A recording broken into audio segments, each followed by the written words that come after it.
할렐루야. 여러분 승리하는 예배가 되기를 바랍니다.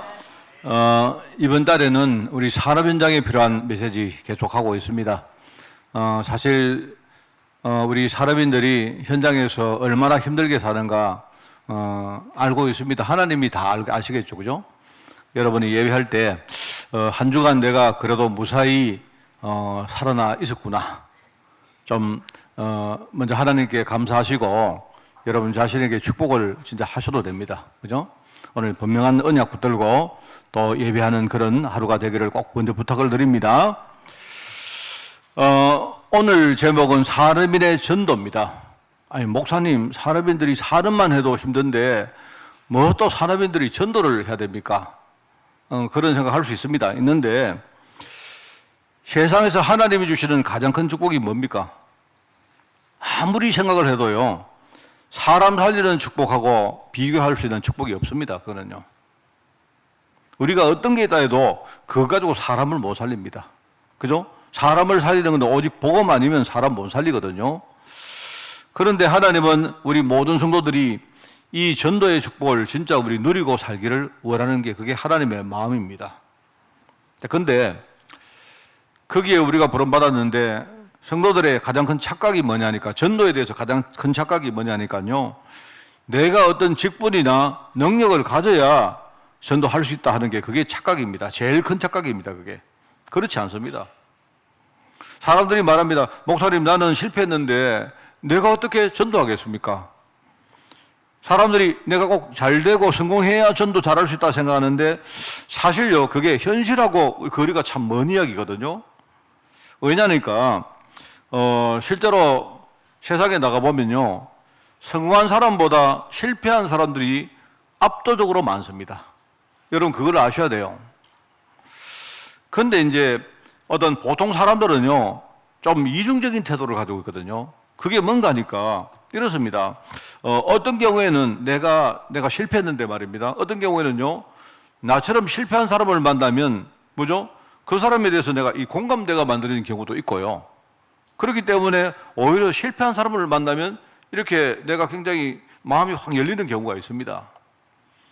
또 한편으로 사람은요, 내가 실패했는데 나처럼 실패한 사람을 만나면 나의 실패가 자꾸 이렇게 자극되어져서 뭔가 마음이 다치고 이렇게 뭐랄까요, 이렇게 마음이 다치고 거부감 생기는 그런 경우가 참 많습니다. 그게 희한하죠? 똑같은 사람인데 어떨 때는 내가 공감대가 만들어지고 어떨 때는요, 거부감이 생긴다, 이런 말입니다. 그게 사람입니다. 그게 사람은 누구나 좀 이중적이에요. 그러니까 우리가 이제 예컨대 뭐랄까요, 이 전도를 할 때도 어떤 사람을 만났느냐 그것보다는요, 전도할 때 그때의 그 사람의 마음 상태가 어떠냐, 이게 중요합니다. 그죠? 여러분도 아마 경험 많이 봤죠? 저도 그렇더라고요. 저도 옛날에 참 어려움을 겪을 때는요, 뉴스를 보면, TV를 틀면 나처럼 이렇게 어려움 당하는 사람 이야기가 나오면요, 정말로 듣기 싫은 거 있죠. 그런데 내가 마음에 좀 은혜를 받으니까 나처럼 이렇게 뭡니까, 실패한 사람이 이렇게 뭔가 이야기를 할 때 내가 마음이 확 열리는 경우가 있단 말입니다. 그렇더라고요, 그게. 그러니까 여러분들이 착각하시면 안 됩니다.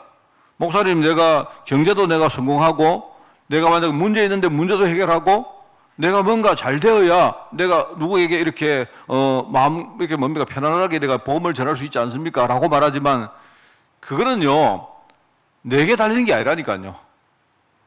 내가 복음 전하는 그 사람의 영적 상태에 따라서, 그 시간표가 어떤 시간표에 따라서 그 사람이 마음문을 열 수도 있고 닫을 수도 있다는 말입니다. 그런데 우리는 알 수가 없지 않습니까? 그래서 우리는요, 그냥 복음 전하는 겁니다. 그래서 여러분이 이걸 생각해야 돼요. 어떻게 보면 좋은 것이든 나쁜 것이든 하나님이 내게 허락하는 것은 전부 다 뭐다? 전도에 필요한 도구다. 이렇게 보면 그 정확한 겁니다. 그죠? 이게 굉장히 중요한 말입니다. 그래서 여러분은요, 그냥 내가 누구인지 여러분이 현장에 딱 들어가서 여러분 우리가 생업을 한다 아닙니까? 그죠? 생업을 하는데 여러분이 정말 내가 산업 현장에서 진짜 산업을 가지고 내가 전도하는 전도자구나라고 생각하면 그건 정확해요. 그게 여러분이 먼저 아셔야 되는 겁니다. 자, 그러면서 이제 그럼에도 불구하고 어떤 현장에 살아가는 사람들이 있는데 그 사람이 자기가 사는 현장을 제일 잘 알고 그리고 그 안에 있는 다른 사람에게 가장 친밀하게 다가갈 수 있는 그런 점이 있다는 것은 분명합니다. 그러니까 하나님이 내가 만약에 어떤 현장에 살고 있다면 여러분이 산업도 하고 한다면요, 하나님이 그 현장을 내게 책임지시고 지우시고 내게 맡긴 게 분명해요. 그렇습니다. 여러분이 제일 잘 알기 때문에 그래요. 그래서 우리 산업인들은 내가 정말 중요한 위치에 있다는 사실을 여러분이 늘 잊으면 안 됩니다. 이걸 꼭 아셔야 됩니다. 여러분이 가정에 내가 정말 우리 가정 살릴 주역이고 내가 내 산업 현장, 그게 직장이든 뭐 사업장이든 내가 뭔가를 한다면 내 현장을 진짜 살릴 내가 주역이다. 하나님은 이 현장을 내게 맡겼다라는 사실을 여러분이 정말로 잊으시면 안 됩니다. 이 굉장히 중요한 말입니다. 제가 이번 달 첫 번째 메시지 할 때 이야기했는데 모든 사람은 산업이라 했잖아요. 어떤 사람은 목사님 나는 직장 안 다니는데요. 나는 사업하는 사람 아닌데요. 아닙니다. 모든 사람은 뭐랄까요? 일단 먼저 삶을 유지해야 됩니다. 우리가 삶을 유지해야 되고 우리가 삶을 유지하기 위해서는 필수적으로 우리가 뭔가 경제 활동을 해야 됩니다. 그죠? 이 경제를 중심으로 우리가 어떤 밀접한 어떤 인간관계를 만들고 있는 게 그게 우리입니다. 그러니까 내가 직접적이든 간접적이든 우리는 모든 사람들이 산업인이다. 그걸 여러분 아셔야 됩니다. 그래서 정확하게 보면 우리 목회자보다 현장에 사는 산업인들이 진짜 전도자라고 그렇게 말할 수 있습니다. 그러니까 우리 그런 말 하지 않았습니까? 어떤 의미에서 우리 산업에게는요, 여러분의 생업은 부업이고 전도가 주업이다. 이런 말 하지 않습니까? 이게 굉장히 중요한 말이거든요. 또 다르게 말하면 저 같은 목사는 일종의 교회 목회자인 반면 우리 산업인들은 뭡니까? 우리 교회라는 말 무슨 말이에요? 우리가 모이는 교회, 이 개체교회, 모이는 교회의 목회자라면 우리 산업인들은 뭡니까? 흩어지는 교회, 현장교회 여러분이 목회자라고 보면 돼요. 그러면 정확합니다, 여러분. 여러분이 오늘 그 언약을 딱 붙들고 여러분 나가셔야 됩니다. 왜냐니까 현장에 가면 분명합니다. 여러분, 우리가 이번 주간 아직 안 살아봤지만 어떤 일이 우리 현장에 준비되어 있는가 분명합니다. 여러분이 분명히 살아가는데 경제 활동하는 게 이게 쉬운 게 아닙니다. 쉬운 게 아니라니까요. 분명히 성경에 나와 있습니다. 성경에 네가 땀을 흘려야 겨우 먹고 살 것이다. 농사를 지으면 땅이 잡초를 내고 은근키를 내고 할 것이고, 그 참 신기해요. 저는 제가 시골에 와서 이렇게 참 생각한 게 좀 있습니다. 이게요, 땅이 가만히 이렇게 빈 땅 아니십니까? 빈 땅이 딱 있으면요, 그 빈 땅은 계속 비워야 되는데 저절로 말입니다. 중간에 잡초가 나요. 물론 알고 있었는데 그렇더라고요. 근데 제가 보니까요, 잡초는 먹을 수 있는 풀이 하나도 없더라고. 내가 볼 때. 그 희한하죠. 그 정말. 그 희한합니다. 그래, 이 땅이 저절을 받아, 이 말이 제가 시골에 와보니까 진짜 그래요. 진짜. 제가 전에 말입니다. 제가 그냥 누가 이야기해서 이렇게 조그마한 땅이 하나 있었는데 저거를 한번 사볼래 이랬는데요. 근데 이제 제가 저거를 만약에 사는데, 제가 샀다 칩시다. 나중에 제가 위해가지고 샀는데, 저기다가 농사를 안 지으면 나중에는요, 잡초가 무성하니까 힘들어진대요. 그러면 내가 저기다가 채소를 심으면 되나? 이렇게 생각하니까 채소를 심어 놓고 이걸 안 가꾸면요, 나중에 잡초가 많이 나가지고 나중에 먹을 수가 제대로 없대요. 저는 그거 원하지 않는데, 그죠? 우리가 먹을 수 있는 음식은 뭡니까? 열심히 심고 가꾸고 해야 되는데, 잡초는요, 가만히 앉아가 지가 자동적으로 자라나요. 이게 제가 볼 때, 이게 바로 창세기가 말하는 바로 그 내용이구나. 이게 인간이 하나님을 떠나고 인간이 저주를 받으니까 땅도 우리 주위의 환경도 모든 것들이 다 저주를 받아가지고요. 그런 것 같아요. 제가 그거 보면서 야, 진짜 산업 현장에 살고 있는 우리 농사 짓는 분들, 여러분이 사업하시는 분들, 심지어 직장 다니시는 분들, 내가 볼 때 정말로 힘듭니다, 여러분. 얼마나 힘들겠습니까? 그런데 여러분이 힘든 그 현장에 어쩔 수가 없지 않습니까? 여러분이 만약에 내가 돈이 많으면, 내가 말하면 여러분이요, 만약에 내가 아무 일도 안 하고 먹고 살 수 있는 그런 준비가 되어 있으면요, 그러면 괜찮죠. 괜찮지만은 사실요, 그것도 힘들어요. 내가 돈 많아도요, 인플레이션이 말입니다. 맨날 돼가지고요, 나는 가만히 앉아가지고 뭡니까? 내 가진 돈이 자꾸요, 거지가 돼요. 자꾸 가난해지고 있다니까요, 우리는. 희한합니다, 정말. 그러니까 우리 열심히 해야 돼요, 열심히. 하여튼 막 땀을 흘리고 열심히 해야 됩니다. 그런데 아무리 열심히 해도 이 속도를 우리가 못 따라갑니다. 그렇기 때문에 우리가 하나님 은혜를 받아야 된다, 이 말입니다, 여러분. 그죠? 하나님이 축복하시는 그 축복 속으로 들어가야 우리가 그렇게 할 수 있는 겁니다. 그러니까 우리 이번 주간에 우리에게 닥칠 산업 현장은 분명합니다. 일단 여전히 힘들 것이고, 여전히 힘들 것입니다. 그래, 힘든 정도가 아니고, 그런데 힘든데, 나만 힘든 거 아니고 다 힘든데요. 그런데 사단이 여러분 속에 있는 이 정체성을 빼앗아 가려고 계속 공격할 겁니다. 틀림없습니다. 그 여러분은요, 만약에 내가 제대로 뭔가 영적으로 좀 충만하면 내가 강하게 쓸 것이고, 아니면 또 약해질 것입니다. 뭐 틀림없습니다, 여러분. 그게 닥쳐올 주간입니다, 여러분. 언제까지요? 여러분이 천국 가는 그날까지입니다. 그렇기 때문에 내가 누구냐? 아, 진짜 오늘 강단에서 말하는 내가 현장의 목회자다. 얼마나 중요한 말입니까? 오늘 그런 의미에서 여러분 산업인의 전도, 오늘 여기 나오는 모델은 루디아입니다. 루디아. 오늘 말씀을 여러분이 딱 정말 제대로 붙들고 하나님이 여러분에게 주시는 말씀 딱 붙들고요, 현장으로 가시기를 바랍니다. 오늘 첫 번째입니다. 성경이 보여주는 산업인의 전도가 성경에 많이 나와요. 아까 우리 장로님도 그렇게 기도하는데요, 산업인을 우리가 다르게 표현하면 뭐라고 말합니까? 아까 문화선교사라 했는데 쉽게 말하면 우리가 뭐랄까요? 산업선교사입니다. 왜냐니까요, 산업 현장에 지금 문화가 우리 하나님 자녀 문화하고는 안 맞는 문화가 지금 거기에 아주 뭡니까? 충만합니다. 그러니까 좀 이런 거예요. 예컨대 내가 말입니다. 여러분, 그 선교사란 말은 무슨 말이죠? 선교사는 문화권이 다른 데 가서 복음 전하는 사람을 우리가 선교사라고 말합니다. 그죠? 그런데 우리는 천국 시민입니다. 우리 하나님의 백성입니다. 근데 우리 현장은 뭡니까? 지금요, 흑암이 완전히 뭡니까? 문화를 장악하고 있다 이 말입니다. 그러니까 천국 시민이 지옥으로 들어가서 우리가 복음 전하는 거하고 똑같아요. 그렇기 때문에 우리가 선교사다 이 말입니다. 우리가 문화 선교사, 아까 산업 선교사요, 또 뭡니까? 우리가 현장의 목회자다.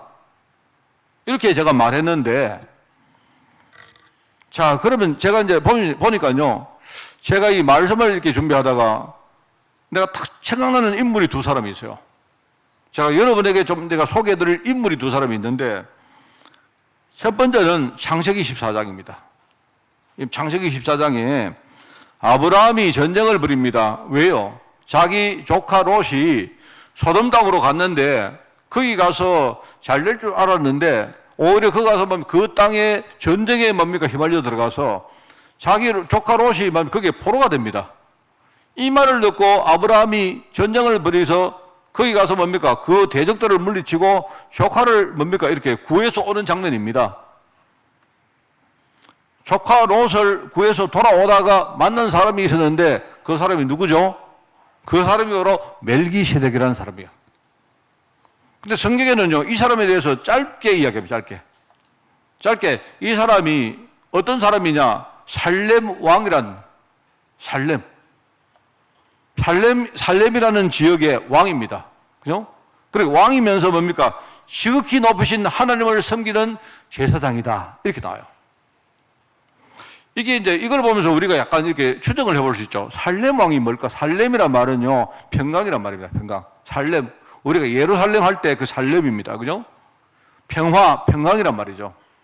살렘 왕이란 말은요, 이게 이제 그 이름 자체가 뭡니까? 미래에 오실, 진짜 우리에게 평강의 왕으로 오실, 그죠? 그리스도를 예표하는 것이다. 라고 주석가들은 말합니다. 저도 그렇게 동의하죠. 근데 이 사람이 왕인데, 왕이면서 뭡니까? 이 사람이 왕이면서 지극히 높으신 하나님을 섬기는 선지자라고, 제사장이라고 되어 있어요. 제가 그걸 보면서 이 아브라함이 이 살레망을 만났는데 그 살레망 멜기세덱이 아브라함을 축복합니다. 그죠? 축복하면서 아브라함은 그 멜기세덱에 뭐합니까? 11조를 드리는 장면이 나와요. 성경 자체가 너무 짧기 때문에 제가 다 이렇게 뭡니까? 다 알 수는 없지만 제가 볼 때 그 멜기세덱이라는 사람이 살렘 왕인 걸 보니까 미래에 오실 뭡니까? 그리스도를 예표하는 것이다 라고 말할 수 있고요. 아마 아브라함이 그 사람에게 축복을 받고 자기가 11조를 드렸다 할 때 제가 볼 때는요, 이 멜기세덱 같은 사람이 내가 볼 때 현장 목회자입니다. 내가 볼 때. 현장을 살아가는 이 사람이 왕 아닙니까? 왕의 일종의 왕이라고 말하지만 그 당시 부족장 같은 거겠죠. 그죠? 부족장이겠죠. 그런데 이런 사람인데 실제 현장에서 제사장 역할을 감당했다. 제가 딱 볼 때 여러분에게 소개할 성경에 아주 그 뭡니까? 현장 목회자에 가장 부합한 사람이 내가 볼 때 멜기세덱을. 언제까지인 사람. 우리가 성경 뒤쪽에 가면 나옵니다. 히브리서에. 뭐가 나옵니까? 그리스도는 아론의 반열, 아론의 반차, 일종의 아론 라인으로 온 제사장이 아니고 뭐죠? 멜기세덱의 반차를 따라온 분이다. 그건 무슨 말이겠습니까? 여러분 아시겠죠? 저는 내가 볼 때 이 멜기세덱이 바로 현장에 진짜요, 제대로 뭡니까? 자기를 하면서 실제로 뭡니까? 목회자 역할을 했던 사람이다. 저는 그렇게 봐집니다. 거기서 이 사람이 아브라함을 만났는데 아브라함을 축복하고 아브라함은 그 사람에게 11조를 드린 거예요. 자, 여러분 또 이거 보면서 여러분이 그래? 목사님 오늘 설교 들어보니까 그러면 내가 우리 회사에다가 내가 교회를 하나 차려놓고 거기 성도들하고 우리가 뭡니까? 복음운동 하다가 전부 다 11조 내놔라. 이런 이야기를 또 생각할지 모르겠는데 그런 의미는 아닙니다. 그런 의미가 아닙니다. 이 비견한 예가 또 하나 나와요. 제가 생각나는 게 그게 이제 사도행전 몇 장입니까? 8장입니까? 8장이죠. 8장에 나오죠. 8장에 인물이 한 명 나옵니다. 누굽니까? 7 집사 가운데 빌립이라는 사람 이야기가 나와요. 빌립. 이 빌립이 사마리아에 가서 복음 전합니다. 빌립은 평신도입니다. 그죠?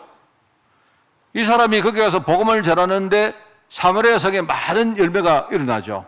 그런데 이 사람이 또 다른 곳으로 가다가 누구를 만납니까? 에디오피아에서 온 네시를 만납니다. 이 네시가 이 사람이 뭡니까? 성전에 왔다가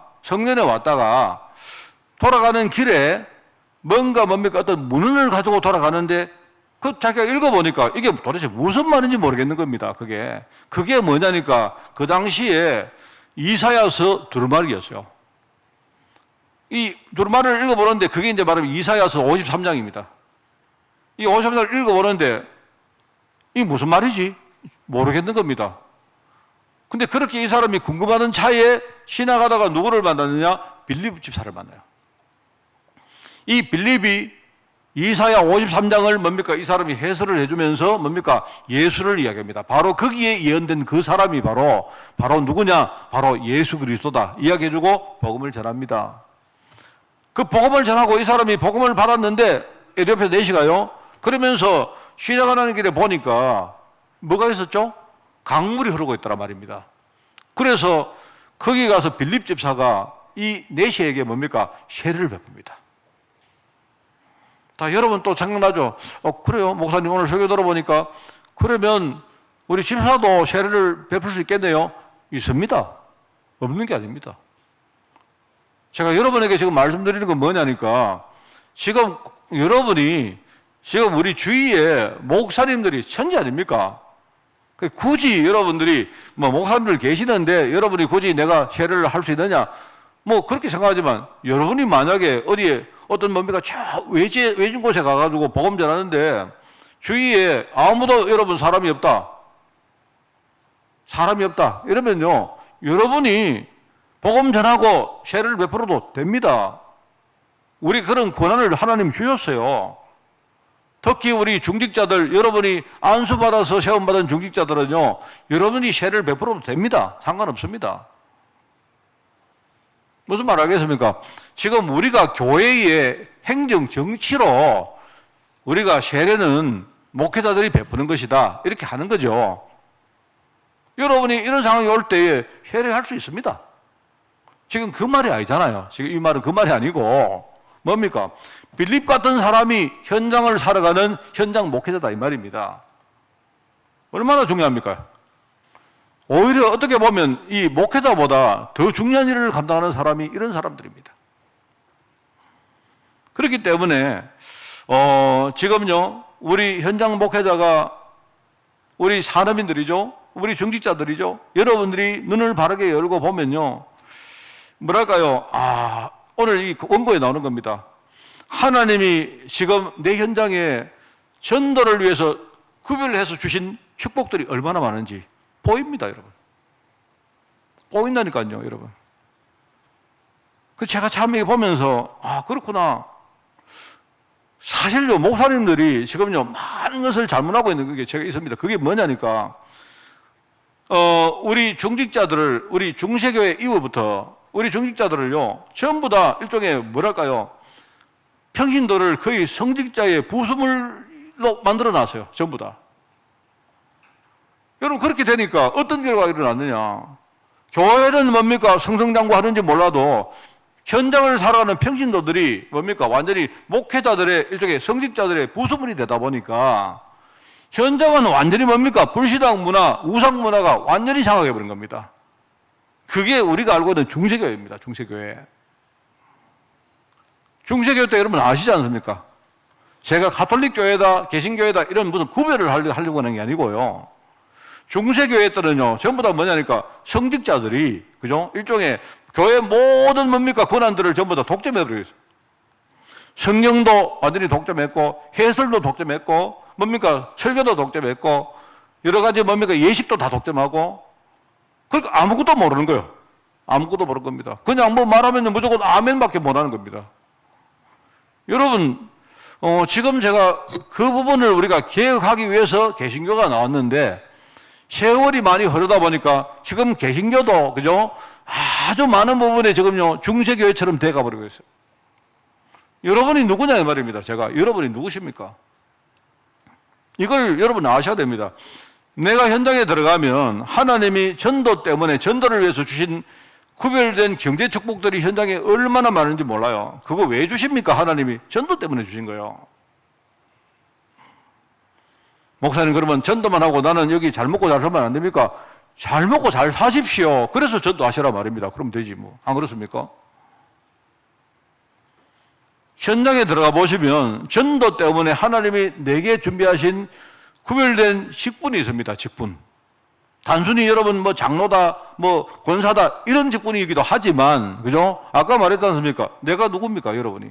여러분이 진짜 현장의 목회자들이다 말입니다. 여러분들이 제대로 못 살면요, 여러분이 책임진 현장은 살릴 수가 없는 겁니다. 하나님이 여러분에게 주신 절대 현장입니다. 그 현장이.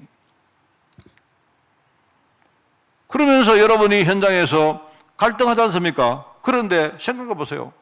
하나님이 내가 사명으로 나를 부르셨는데, 그러면 내 현장에 하나님이 구별된 경제 축복을 준비하셨고, 또 나의 직분도 하나님이 구별해서 준비하셨고, 그러면 나는 어떤 인생을 살아야 될까요? 내가 진짜 구별된 사람임을 아시고 여러분이 전도를 위해서 여러분이 구별된 인생, 구별된 삶을 회복하기를 바랍니다. 그게 중요해요. 여러분이 흔들리면 그러면 다 흔들리는 겁니다.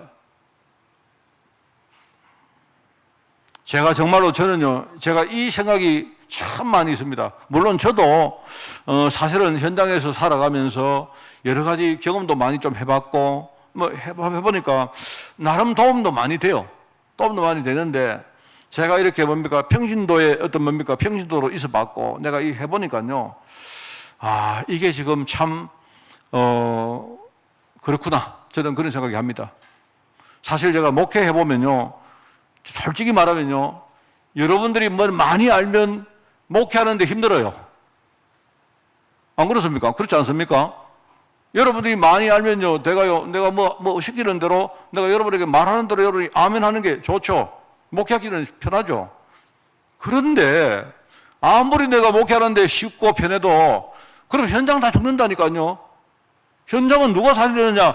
여러분들이 살리시는 겁니다. 소는 여러분들이 키우시는 거예요. 알겠습니까? 그 제가 여러분들에게 뭐가 책임을 떠넘기는 소리가 아니고 그게 하나님의 음성입니다, 여러분.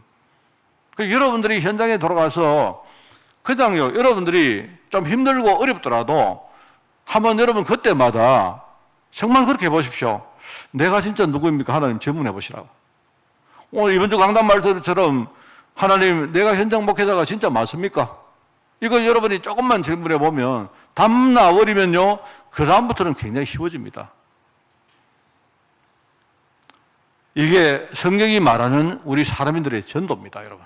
뭘 여러분들이 체급을 안 하고 전도하러 다닌다, 이런 소리가 아닙니다. 현장에 딱 가시면요, 하나님이 다 준비를 해놨다니까요, 준비를. 눈만 여시면 돼요, 눈만. 그래서 제가 이야기를 합니까? 좀 우리 사람들이 보는 것과 우리 생각하는 것을요, 좀 수준을 여러분이 진짜 높이시기 바랍니다. 여러분 세상에 들어가 보면 얼마나 지금요, 그런지 몰라요. 뭐 그런 말 하지 않습니까? 어떤 사람이 제가 그 정치하는 분들 참 힘들겠다 싶은 생각이요. 그렇습니다. 뭐 예를 들어가지고 최근에 우리나라에서 대통령이 일본하고 우리가 관계 개선하자. 그러면 뭐 그런 생각하는 사람들 많이 안 있겠습니까? 그 말을 하면요, 또 뭡니까? 사람들은 저 사람은 친일파다. 또 어떤 사람은 뭡니까? 우리가 북한하고도 저렇게 계속 적대를 하면 되겠느냐 해서 우리가 이렇게 햇빛 정책을 하고 이렇게 하면서 하자 하면요, 또 어떤 사람은 뭐냐? 저 사람 보고 빨갱이다 이렇게 말합니다. 그게 현장입니다. 현장은요, 사람들이 뭡니까? 서로 질투하고 질시하고 비난하고 이게 늘상 있는 겁니다, 여러분. 그래서 제가 이제 생각나는 게 뭐냐니까, 여러분 로마서 9장을 읽어보시면 그게 이런 게 나와요. 그게 이제 바울이 이제 거기 보면 로마서 9장 1절 2절로 기억합니다만은요, 그 보시면 이렇게 나옵니다. 바울이 자기가 이런 말을 합니다. 나는 우리 민족과 우리 혈육에 대해서, 쉽게 말하면 유대인이죠, 이 사람들을 정말로 끔찍하게 생각하고 내가 이 사람들을 구원받기 위해서는 나의 모든 생명까지 나는 걸 수 있다, 이렇게 말해요. 그렇게 말하면서 내가 하는 말이 참말이고 거짓말이 아니다, 이렇게 말해요. 여러분 그건 무슨 말인지 아십니까? 그게 무슨 말이겠어요? 하나님이 바울에게 주신 사명이 뭡니까? 나는 이방인 선교사다, 이방인을 위한 사도다, 이렇게 말하니까 유대인들이 뭐라고 비난하는가 하면 바울 보고 저 인간 저거는 우리 배신자다, 이렇게 말한 거예요. 쉽게 말하면 교회 안에 유대인들이 대부분 아닙니까? 그 당시에. 아무래도 그 당시에는 초기이기 때문에 유대인들이 훨씬 더 많았겠죠. 근데 이 유대인들이 뭡니까? 바울을 보고 저게 이방인 사도다 이렇게 말하니까, 저게 진짜 우리 민족 배신자구나, 이렇게 말한 거예요. 거기에 대해서 항변으로 바울이 말하는 겁니다. 바울이 아니다, 나는 진짜 우리 민족 사랑하고 나는 우리 민족들이 진짜 복음받고 구원받는데 나는 내 생명과 나의 모든 것을 내가 걸 수 있다 하면서 내가 말하는 말은 거짓말 아니고 참말이다, 이렇게 말합니다. 안 믿어주거든요. 전부 다 사람들이 파당을 만들어가지고 서로 비난하고 시기하고 질투하고 뭡니까? 이렇게 합니다. 오히려 바울이 응답 받으면 받을수록요, 질투하는 사람들이 훨씬 더 많이 생깁니다. 그게요, 초대교회 때 교회 안에 팽배했던 그 문화입니다.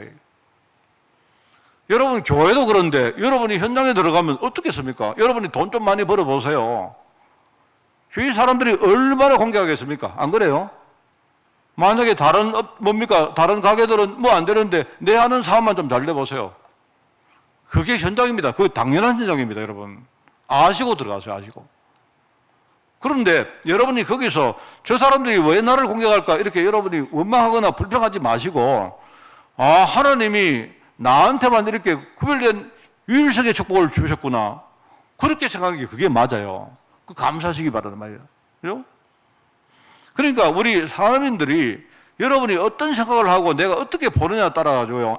여러분 그 생각의 높이가 그다음부터 모든 것을 다 여러분이 뭡니까? 이게 다 그러면 결정하는 겁니다, 여러분. 그래서 여러분들이 막 누가 뭐라고 해도 현장에 가서 나는 이번 주 강단 말씀대로 나는 우리 사람 현장 선교사다. 나는 현장 목회자다. 하나님이 모든 뭡니까? 주도권을 하나님이 우리 현장에는요 주도권을 내게 주셨다. 하나님이 아브라함이 뭐라 합니까? 너를 축복하는 사람에게 내가 축복할 것이고 너를 저주하는 사람은 내가 전부 다 저주할 것 아닙니까? 축복과 저주가 나를 기준으로 하나님이 주신다. 여러분 그걸 뭐 뻐기고 자랑하고 이런 말이 아니고요. 감사하면서 흔들리지 말고 언약 딱 붙들어라 이 말입니다. 그러면 여러분 그냥 그때부터 삽니다. 여러분이 흔들려 버리면요 그 다음에 아무것도 안 된다 아닙니까? 그게 성경이 말하는 우리 사람들의 전도다.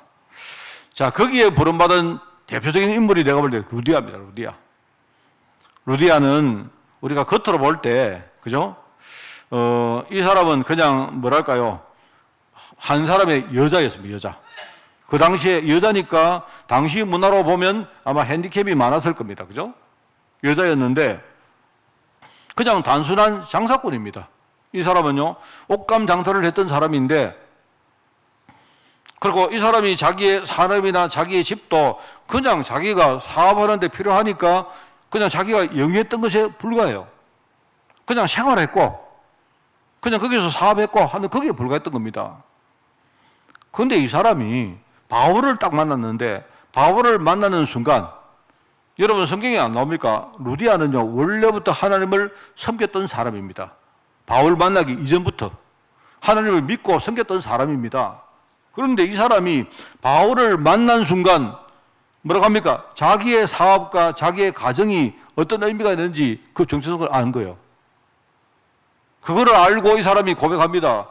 나를 주 믿는 자로 알거든 내 집에 들어와 유하라 이렇게 말합니다. 강건해서 그 안에 거하도록 했다. 자기 집 중심으로 진짜 복음 운동하도록 그렇게 만들었다 이 말입니다. 나는 그냥 알고 보니까 그냥 사업가고 나는 하나님을 섬기니까 하나님이 내게 경제 축복 좀 주시고 그렇게만 생각했는데 알고 보니까 하나님이 이 지역을 살리기 위해서 하나님이 나에게 이런 어떤 뭡니까 위치를 허락하셨고 이런 축복을 주셨구나 이걸 알았다 이 말입니다. 나중에 보십시오. 마게도나 첫 성인 빌립보에 이게 교회가 세워지는 순간입니다. 그죠?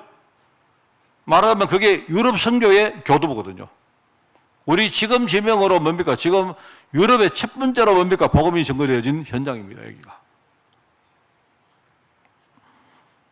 여러분, 그 다음에 뭐 이야기들이 많이 나옵니다. 그 다음에 이야기 보면요. 나중에 세워진 빌립보 교회가 헌금을 가지고 지속적으로 바울 사역에 계속 후원을 합니다. 그게 성경에 나오죠.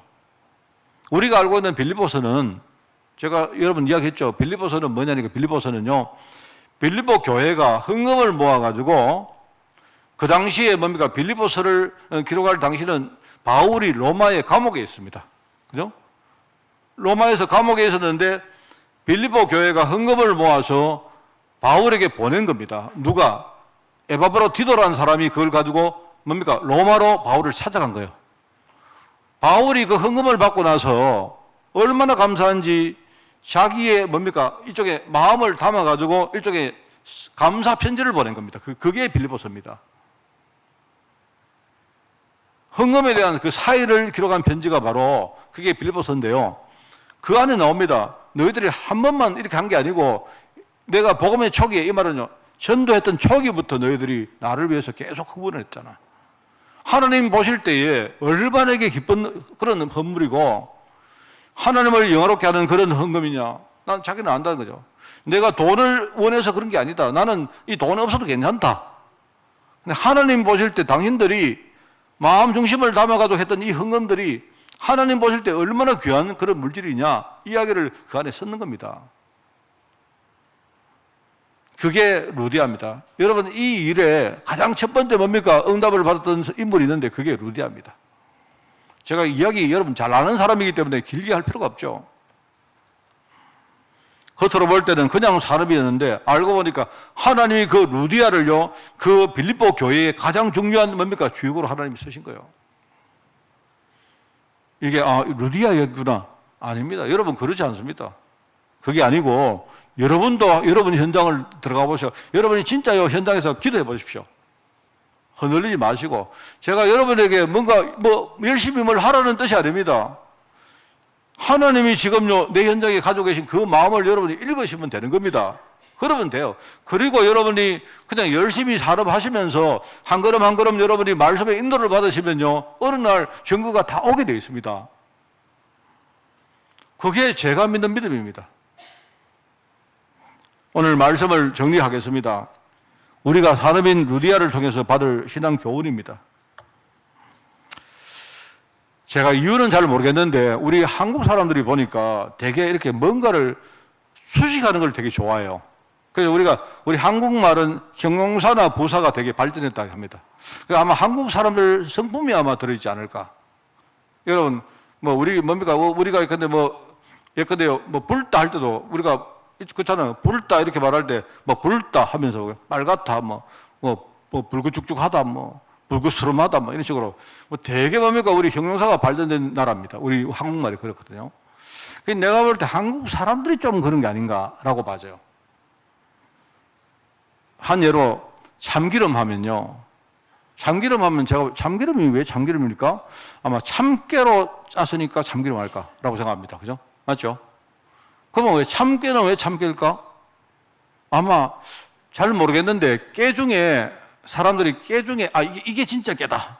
이 말 알겠어요. 많은 깨 중에 이거야말로 진짜 깨다. 이래서 아마 참깨라고 이름을 안 지었을까라고 생각됩니다. 근데 이제 참깨를 가지고 참기름을 짰는데 이제 자꾸 사람들이 그 앞에 또 수식어를 또 붙이는 거예요. 이거는 진짜 참기름이다. 이거는 순도가 100% 참기름이다. 이런 식으로 말입니다. 참기름이면 참기름이지. 안 그렇습니까? 그런 식입니다. 한국 사람들이 되게 좋아하기 때문에 이제 붙인 단어예요. 여기 뭔 말을 하고 있는가? 절대란 말, 절대. 하도 우리가요, 보통 말해가지고는 이게 안 닿으니까 이제 우리 메시지 할 때 절대란 말을 쓴 겁니다, 절대. 마치 무술가들이 할 때요. 여러분, 무술가들이 만약 고수다 이러면 우리 그 무술 고수가 우리 장모님 아니십니까? 5단 맞죠? 5단이니까 5단쯤 되면 고수 아닙니까? 근데 고수 이러면 끝나는 거예요. 저 사람 무술 고수다 이러면요.